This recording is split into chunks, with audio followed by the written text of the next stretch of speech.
ಸರ್ಕಾರದ ಬೆಲೆ ಏರಿಕೆ ವಿರುದ್ಧ ಹಾಗೂ ರಾಜ್ಯ ಬಿಜೆಪಿಯ ದ್ವಂದ್ವ ನಿಲುವಿನ ವಿರುದ್ಧ ಇದೇ ಏಪ್ರಿಲ್ 17ರಂದು ಜಿಲ್ಲಾ ಕೇಂದ್ರಗಳು ಹಾಗೂ ಬೆಂಗಳೂರಿನ ಸ್ವಾತಂತ್ರ್ಯ ಉದ್ಯಾನದಲ್ಲಿ ಮುಖ್ಯಮಂತ್ರಿ ಸಿದ್ದರಾಮಯ್ಯ ಅವರ ನೇತೃತ್ವದಲ್ಲಿ ಪ್ರತಿಭಟನೆ ನಡೆಸಲಾಗುವುದು ಎಂದು ಡಿಸಿಎಂ ಡಿಕೆ ಶಿವಕುಮಾರ್ ತಿಳಿಸಿದರು.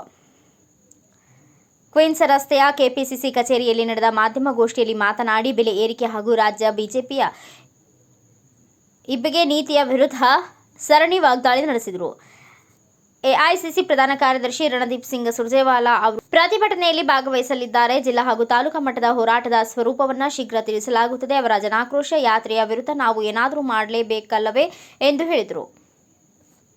ಆರ್ ಅಶೋಕ್ ಹಾಗೂ ವಿಜೇಂದ್ರ ಅವರಿಗೆ ಕೇವಲ ರಾಜ್ಯ ಸರ್ಕಾರ ಏರಿಸಿದ ಹಾಲಿನ ದರ ಮಾತ್ರ ಕಣ್ಣಿಗೆ ಕಾಣುತ್ತಿದೆಯೇ? ಬಿಜೆಪಿ ರಾಜ್ಯದಲ್ಲಿ ನಡೆಸುತ್ತಿರುವ ಜನಾಕ್ರೋಶ ಯಾತ್ರೆ ಕೇಂದ್ರ ಬಿಜೆಪಿ ಸರ್ಕಾರದ ವಿರುದ್ಧ ಮಾಡುತ್ತಿರುವ ಯಾತ್ರೆ ಕುಹಕವಾಡಿಯ ಮಾತನಾಡಿದರು.